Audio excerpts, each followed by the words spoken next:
Assalamualaikum warahmatullahi wabarakatuh.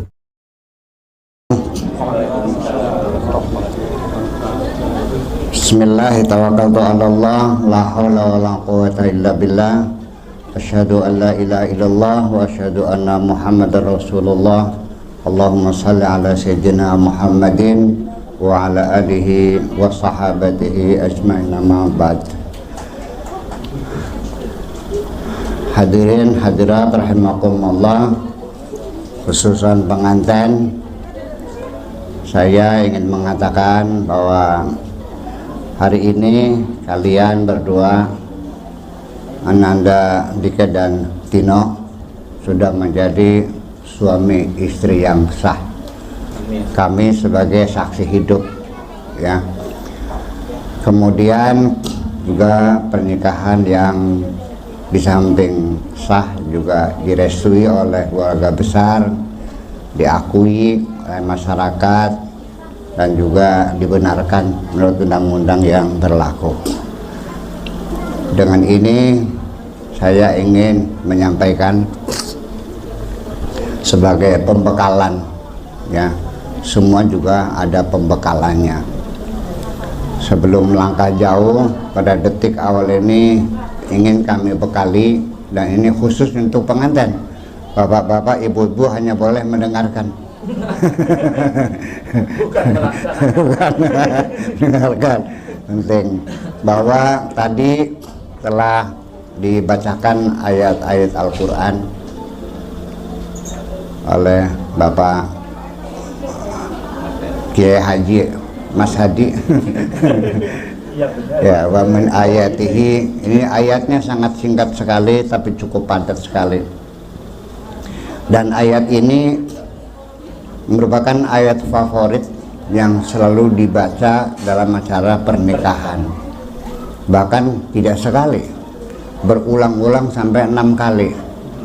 Ketika penyerahan pengantin pria, ada ucapan harapan mudah-mudahan mendapatkan sakinah mawadah, nanti penerima 1 kali. Yang kedua, sambutan penerimaan pengantin perempuan juga sama, harapannya semoga mendapatkan sakinah mawadah warahmah. Nanti dalam khutbahnya juga mintanya juga sakinah mawadah rahmah. Yang kelima, Pak Rednya juga ceramah dulu. Sakinah mawadah rahmah. Yang ke-6 kali doa atau tausiah juga sama 6. Yang ke-7 doanya juga sama 7 kali diulang-ulang, tapi alhamdulillah nampaknya belum ada yang paham. Jadi dikiranya bahwa sakinah mawadah rahmaku satuannya pada perangsana. Dikiranya bendanya sama, tiga-tiganya dikantongin di kantong pengantin, dapat sakinah mawadah rahmah. Tetapi nyatanya tidak demikian, bahwa sakinah mawadah rahmah itu sebetulnya adalah merupakan satu bahan kajian yang Allah sadarkan kepada kita untuk dipelajari lebih mendalam. Kenapa? Karena itu namanya ayat. Ayat itu adalah bahan kajian yang kita disuruh untuk mendalaminya. Umat Islam selama 1400 tahun telah berhenti, ya sampai sekarang, ya mungkin sudah 1000 tahun lamanya, karena abad keempat masih mereka mempelajari, setelah itu berhenti. Bahwa ayat-ayat itu dikiranya ayat itu di bawah fasal ayat 2, padahal ayat dalam Al-Quran itu bukan ayat fasal dan bab, tetapi merupakan bahan kajian. Ternyata akhirnya yang membaca ayat-ayat ini ternyata non muslim. Wa min ayatihi, diantara ayat-ayat Tuhan, ikhtilafu alwanikum, perbedaan warna kulit kamu. Ini ayat yang membaca adalah non muslim. Yang mempelajari tentang pigmen itu bukan orang Islam yang menyebabkan warna kulit berbeda ini. Islamnya tidur. Wa min ikhtilaf wa min ayati ikhtilafu alsinatikum, bahasa kamu berbeda-beda. yang belajar orang Eropa, Ferdinand de Saussure di Switzerland, menjadi ilmu linguistik, mengapa bahasa itu menjadi berbeda-beda. Kita nggak belajar. Lah kenapa? Karena ayat dalam pikiran kita dikiranya ayat yang dibaca dalam Al-Quran itu. Bukan itu. Ayat itu adalah bahan kajian. Makanya dalam ayat tadi dikatakan inna fi dzalika la ayatin liqaumin yatafakkarun. Itu semuanya adalah bahan-bahan kajian untuk dipelajari oleh orang-orang yang otaknya cerdas. Seperti itu. Kalau nggak cerdas nggak bisa. Nah itulah makanya yuk sekarang di mana sih ayatnya? Orang menduga dikiranya sakinah, mawadah, warahmah itu tiga-tiganya di kantong selesai. Padahal coba kita lihat bahwa sakinah itu, mawadah itu, dan rahmah itu ada tiga. Sebetulnya kita harus cerdasi bahwa jangan meminta kepada Allah diberi sakinah. Jangan meminta sakinah, mawadah, rahmah. Tidak. Kita bukan minta sakinah, kita disuruh oleh Allah untuk membangun sakinah. Makanya litas kunu. Jadi ananda dika dengan Tino disuruh oleh Allah untuk membangun sakinah, litas kunu ilaiha. Ya kan, lamnya lam amar kan, litas kunu itu fil mudhari majzum almat jazmihi bi hadfin nun li'annahu min af'alil khamsah. Taskununa dibuang nunnya, litaskunu artinya perintah, bawahnya jama berarti kamu disuruh oleh Allah untuk membangun sakinah. Adapun rahmah itu janji Allah, ya janji Allah dan pasti janjinya. Kenapa? Karena waja'ala itu fi'il madhi, padahal baru kawin.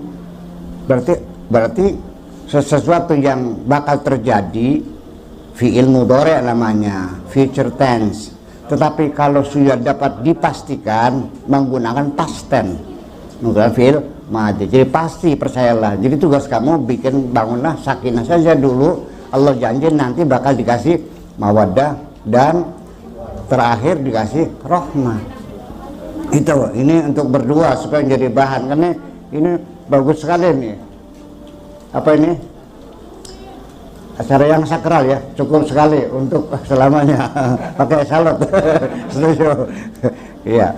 Untuk yang pertama kali dan yang terakhir kali. Mudah-mudahan. Lalu apa sakinah itu? Sementara kita bilangnya damai, tenang, iya. Bahasa ilmiahnya apa sakinah itu? Sakinah itu bahasa sekarangnya namanya beradaptasi. Tino laki-laki, dia perempuan, dikumpul jadi satu, dua hal yang berbeda, maka diperlukan adaptasi. Ya, dua supaya menjadi satu itu namanya proses adaptasi. Nah itu yang diminta oleh Allah itu kita beradaptasi. Apa sih adaptasi itu? Penyesuaian.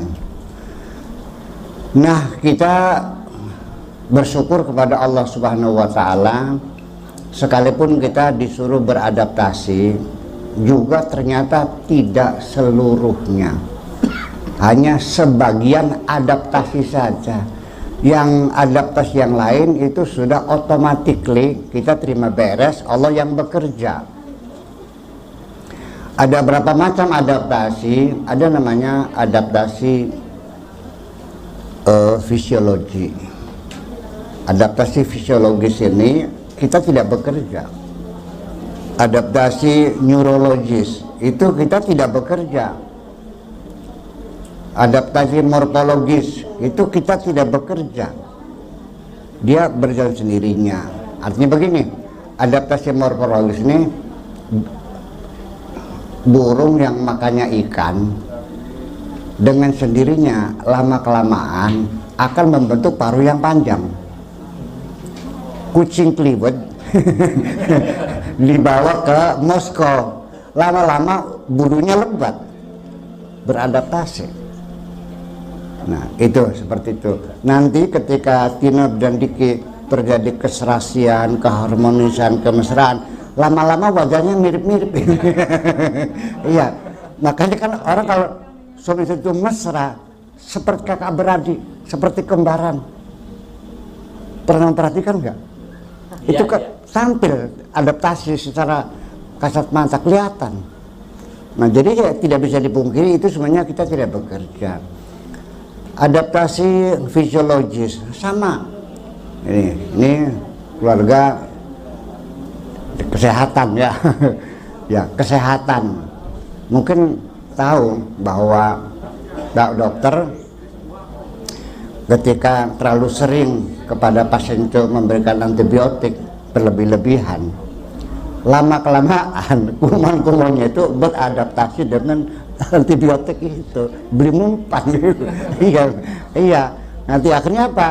Ya bersahabat akhirnya, sehingga akhirnya ditambah obat lagi 3, tambah lagi 4, lama-lama secerowok. Ya kan sudah beradaptasi. Nah itu semuanya adaptasi fisiologis semacam itu. Kita tidak usah bekerja karena ada yang bekerja sendiri. Bapak-bapak dan ibu sekalian, kalau pagi-pagi makan nasi yang sudah basi, bekas kemarin atau ikan yang basi, kalau kita makan bisa diare. Terlalu banyak bakteri yang merusak ini. Tetapi kenapa ketika orang itu, orang beriman di pinggir tempat sampah, makannya sisa-sisa masyarakat, bangkai-bangkai ayam, bangkai segala macam, kenapa kena diare? Ya karena sudah beradaptasi. Itu kira-kira ini yang perlu kita bangun adalah adaptasi dulu. Jangan berharap sakinah akan turun sebelum adaptasi selesai. Karena bagaimanapun persyaratannya mawaddah itu akan diberikan setelah adaptasi selesai.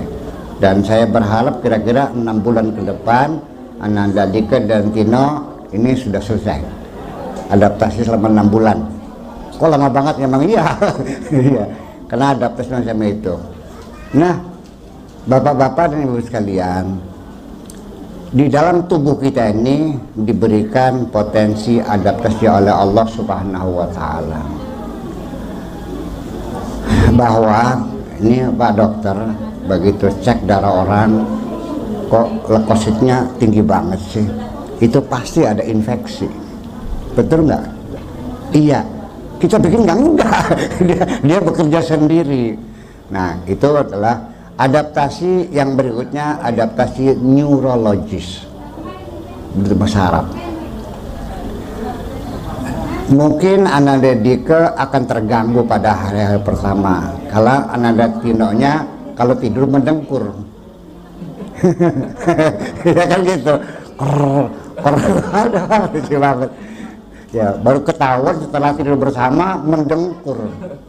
Nah itu nggak usah marah, peluk saja, nanti lama-lama juga terbiasa beradaptasi. Jadi seperti itu. Seperti kita juga masuk WC baunya pesing, nggak usah marah, keluar lagi banteng pintu. Siapa ini kecil, nggak disiram lagi, nggak usah, duduk aja. Saya kasih waktu 5 menit sudah cukup lah, atau ke 3 menit juga sudah selesai. Hidung kita menyesuaikan diri, bau pesing itu akan hilang. Ya karena sarafnya lama-lama ditegang kan. Nah lama-lama dia bersahabat yang pesingnya itu. Orang di Bantar Gebang yang tempat tempat pembuangan akhir sampah itu kayak apa baunya? Mereka biasa-biasa aja. Ya karena hidung mereka sudah beradaptasi. Tetapi telinga prosesnya lebih lama. Kalau orang yang telinganya dijengkok lalu pindah ke kertas maya di pinggir jalan bebas, mungkin 1 bulan nggak bisa tidur nyenyak. Setelah 3 bulan nyenyak nggak? Ada ban meletus bangun nggak? Karena sudah terbiasa. Itu namanya beradaptasi. Ini penting sekali. Jangan sampai nanti anak Dika punya Sami Tino seperti ada sesuatu yang masuk dalam tubuh kita dan tidak beradaptasi. Jadi kayak kesusuban. Nah itu persoalannya. Dan banyak sekali adaptasi yang perlu diselesaikan. Nah itu semuanya kita terima beres biar Allah yang mengatur semuanya sesuai dengan undang-undang alam yang berlaku. Jadi adaptasi apa yang kita lakukan? Adaptasi sosiologis. Nah, saya lihat Kinonya ganteng, dekenya cantik, jadi berarti kufu lah. Gitu.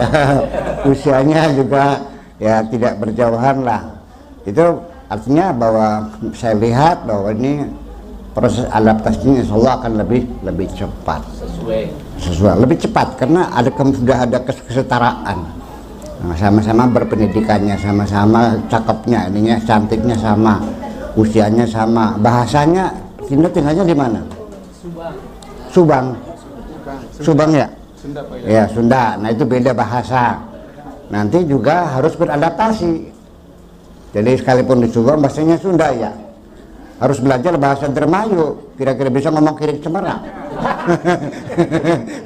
Bisa untuk iya bahasa. Tapi ya saya kira tidak sulit karena orang Sunda bahasa Jawa. Kalau orang Amerika ya harus belajar bahasa. Nah, itu tidak bisa setahun 2 tahun bahasa itu, 4 tahun ke atas baru mulai lancar berbahasa. Yang paling sulit itu ibu-ibu sekalian adaptasi agama. Nggak bisa. Nanti hari Minggu bareng-bareng ke gereja, nanti hari apa? Hari Jumat ke masjid, ke kelenteng gitu nggak bisa. Adaptasinya ya salah satunya murtad. Itulah makanya saya tidak menganjurkan kepada anak-anak kita kawin silang agama itu. Kalau bisa ya seagama lah. Kalau bisa, kalau enggak ya terserah lu. Kalau bisa seagama saja. Nah itulah makanya jadi nanti sini adaptasi psikologis termasuk dalam adaptasi sosiologis, kita masukkan di agama, psikologis sebagainya. Termasuk kegemaran juga tahu. Menyelesaikan diri, umpamanya kalau suaminya itu dokter, minimal istrinya ngertilah nama-nama obat mah, betul nggak? Ngerti sedikit banyak baca ilmu kesehatan supaya nyambung. Jangan sampai tidak beradaptasi, suaminya seorang ulama besar, rabinya nguya bari ngadeg, beli ketemu gitu ya. Istrinya dari Jakarta, biasa pakainya style, pakai fashion, ya kan, haknya sekilan. Suaminya orang Indramayu, disuruh mertua nganter nasi ke sawah, pakai hak sekilan, ya anjlek. Gitu. Jadi mesti ada penyesuaian. Saya bukan katanya saya tahu sendiri, suaminya alim alamah, istrinya nggak bisa baca Quran. Ya, suruh pakaian yang rapi, alasnya apa? Biarin aja. Yang jadi kiai kan suami saya kan bukan kiai, berarti tidak ada keinginan untuk beradaptasi. Nah, nanti pada akhirnya mah, ketika ada kesulitan, ketika tidak ada salah satu mengalah, cara yang terbaik adalah mencari rumus baru. Ambil jalan tengah, contohnya istrinya orang Sarang, masakannya manis, suaminya orang Indramayu, sukanya asin. Nggak usah bertengkar masalah makan. Jangan dipaksakan suamimu harus doyan manis. Jangan sok curi laku, istrinya lengah ditambah garam sendiri. Atau juga istrinya memaksakan harus doyan manis. Ya sudahlah, masak standar aja, manis tidak, asin juga tidak, standar, tapi di sampingnya ada tambahan mangkok gula dan mangkok garam. Yang senang asin nambah garam sendiri, yang senang manis nambah gula sendiri. Kan bisa makan bersama. Saya kira seperti itu. Di forum semacam ini sebetulnya yang paling gawat adalah adaptasi dalam bidang seksual. Tetapi tidak bisa karena kita masih tabu sih. Ya, kurang layak. Pemenang kiai sih ngomong. Tapi nanti kalau ada masalah tinggal konsultasi berkonsultasi. Ini perlu fasalu ahla dzikri in kuntum la ta'lamun. Kalau kamu tidak tahu, nanya sama orang yang paham, yang mengerti. Ada konsultasinya. Diperlukan semacam itu. Nah, nanti setelah adaptasi selesai, saya yakin, seyakin-yakinnya Allah akan beri hadiah buat kamu berdua, Ananda Tino dan Diki akan diberi hadiah kado yang besar namanya mawaddah. Mawaddah itu bukan cinta. Siapa bilang cinta? Ya, ini mawaddah itu adalah bahan bakunya cinta, tapi special edition. Yaitu dibuatnya itu setelah menikah. Kalau belum menikah itu bukan mawaddah. Kalau baru ketemu dulu, masih kenalan pertama, mengagumi, menyukai, itu namanya al-wuddu. Kalau sudah tukur SMS, sudah kirim I love you, my darling dan sebagainya, ketemuan di kafe, nah itu sudah al-ishqu namanya. Kalau sudah tidur bareng namanya al-gharamu. Kalau sudah kawin al-mawaddatu. Jadi setiap fase itu punya terminologi yang berbeda-beda.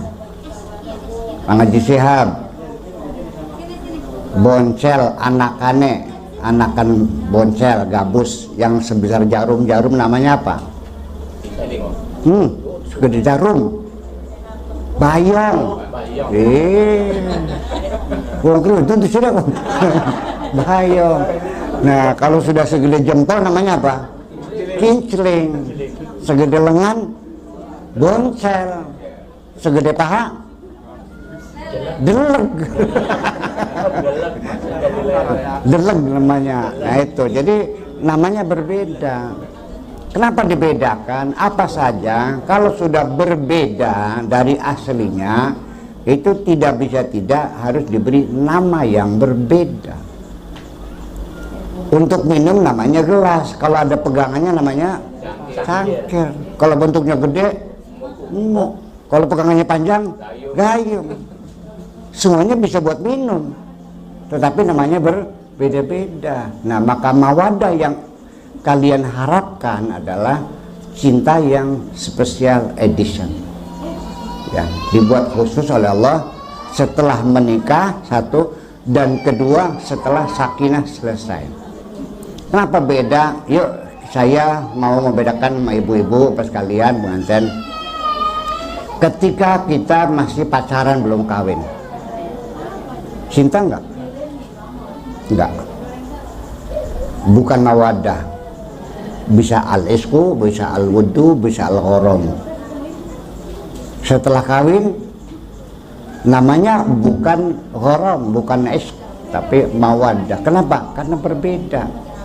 Yuk kita bayangkan, ketika masih pacaran kita rindu kan? Apa yang kau ingat? Paling-paling pahanya, wajahnya, bokongnya. Nah, tapi kalau sudah kawin, nah, Ananda Tino nih, Adinda Dika gimana? Di rumah sehat-sehat. Saya belum bisa pulang, masih rapat di Jakarta. Tolong anak-anak diurus ya, sekolahnya diantar semuanya. Kalau saya lupa, mohon maaf, uang jajannya lupa saya tinggalin. Jadi kalau mau belanja, ngutang aja dulu deh. I'm sorry ya, aku rindu, I love you. Iya dong. Sudah nggak mikir buah dada, bokong enggak. Ya, adanya kemesraan dalam hati ini beda. Percaya nggak? Iya. Jadi kalau sebelum kawin mah itu sebetulnya baru mencintai diri sendiri. Ketika kalian masih berpacaran, kerinduanmu pengen ngelemet barengan. Ya iya. Nah, itulah makanya kalau sudah nikah lain, ingin memberi sesuatu yang terbaik. Itulah makanya. Jadi makanya diberi namanya al-mawaddah. Jadi kalau baru senang namanya al-wuddu, kalau sudah pacaran namanya al-isku, kalau sudah pernah tidur bareng namanya al-gharamu, kalau sudah kawin namanya al-mawaddah. Dan ini yang sejatinya. Jadi mawaddah itu kita katakan aja cinta sejati lah ya, cinta yang sejati yang semacam itu. Karena bagaimanapun cinta itu ketahuilah adalah kesiapan kita untuk memberikan pengorbanan, untuk membahagiakan istri kita, bahkan suami kita, seperti itu. Nah, lalu selanjutnya mawaddah ini juga tidak permanen selamanya.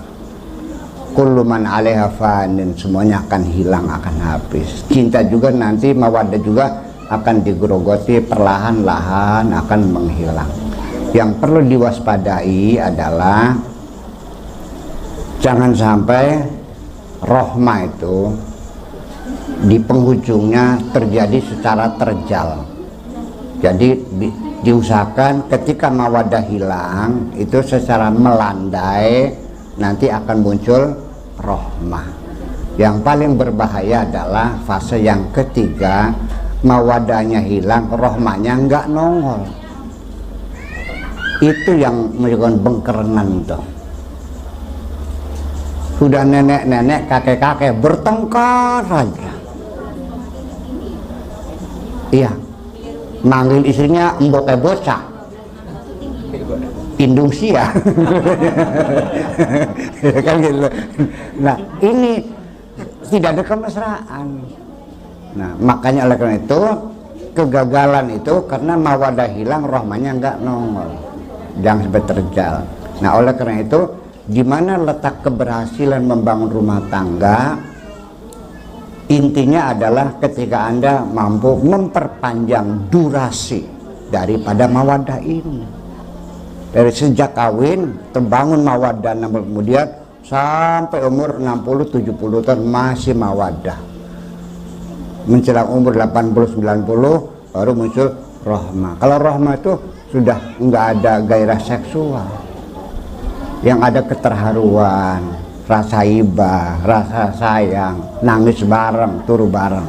Paham nggak? Dan yang paling indah dalam hidup manusia, saya melihatnya itu rohmah di hari tua itu yang paling indah. Saya mau cerita di London tuh, di Hyde Park, di Speaker Corner. Kalau minggu sore itu orang pada duduk-duduk di jalan-jalan dan pidato bebas, ngomong apa saja bebas, nggak ditangkap polisi. Ya, di situ banyak nenek-nenek, kakek-kakek. Kakeknya sudah bungkuk, pakai tongkat jalannya, istri udah bungkuk, bergandeng tangan, memanggil istrinya, my darling. Di sini Bu ada nggak? Tidak ada. Nenek-nenek, kakek-kakek, bangnya sayang, nggak ada ya. Ini masih ada kemesraan. Duduk di depan pintu, suaminya sambil baca buku, istrinya baca koran, disangir kopi depannya sambil berpelukan, bergandengan. Saya melihat nyaman banget seperti itu. Kenapa tidak terjadi di kita, kan begitu? Ya karena makanya itu, ini semuanya perlu dipelajari. Di penghujungnya ini tidak akan selesai, tetapi Allah menutup ayat ini, inna fi dzalika la ayatil liqaumin yatafakkarun. Ini semuanya ayat-ayat, bahan-bahan kajian yang harus dipelajari oleh orang-orang yang berpikir. Makanya bukan hanya menikmati hidup rumah tangga bahagia, tapi juga diproses, ada rasionalisasi dalam rumah tangga. Nah, kalau tidak ketemu rumusnya, silakan bertanya kepada ahlinya, pada konsultan rumah tangga. Di Indonesia belum ada konsultan rumah tangga, belum ada, karena belum dianggap perlu, saking beli paham barangnya. Ya, karena nggak pahamnya. Padahal penting sekali. Jadi perceraian rumah tangga yang terjadi begitu besar di Indonesia ini tidak dilihat sebagai persoalan bangsa. Dianggapnya hal yang wajar. Kenapa? Nah, ini yang menjadi persoalan. Malah kadang-kadang lebihnya nawari pisan. Ada suami istri bertengkar, lebihnya datang, tukaran, anu pegatan beli coba. Boro-boro ya. Jadi tolong, artinya nanti di penghujungnya mah silahkan. Pun ada pesan terakhir bagi saya. Sekarang sudah berumah tangga, kebebasan pribadi kalian sudah harus Anda tinggalkan. Tidak bisa keluar sore pulang pagi lagi, harus seizin istri. Istri juga mau beli kudung, mau beli sendal, bilang sama suami dulu dong. Silakan dikomunikasikan hal yang sebesar-besarnya sampai hal yang kecilnya secara transparan. Jangan melangkah sebelum ada kesepakatan. Wasyawirhum fil amri. Kemudian yang kedua, berjiwa besar, siap memaafkan kesalahan pasanganmu kesalahan suamimu, istrimu. Maafkan sudah dengan tulus, ya Allah, ampunilah suamiku yang telah berselingkuh karena aku sudah memaafkannya. Dan sebaliknya, tidak ada dendam dan kebencian di antara kita saling memaafkan. Saya kira itu saja, dan saya doakan mudah-mudahan kalian dapat menghidupkan kehidupan rumah tangga yang bahagia fi dunya wal akhirah. Allahumma alif bainahuma kama alafta baina Adam wa Hawa, wa alif bainahuma kama alafta baina Yusuf wa Zulaikha, wa alif bainahuma kama alafta baina Sayyidina Muhammadin sallallahu alaihi wasallam wa sayyidatina al-Khadijatul Kubra. Rabbana atina fid dunya hasanah wa fil akhirati hasanah wa qina adzabannar. Wassallallahu ala sayyidina Muhammadin wa ala alihi wa sahabatihi ajma'in. Subhana rabbika rabbil izzati amma yasifun wa salamun alal mursalin walhamdulillahi rabbil alamin. Assalamualaikum warahmatullahi wabarakatuh.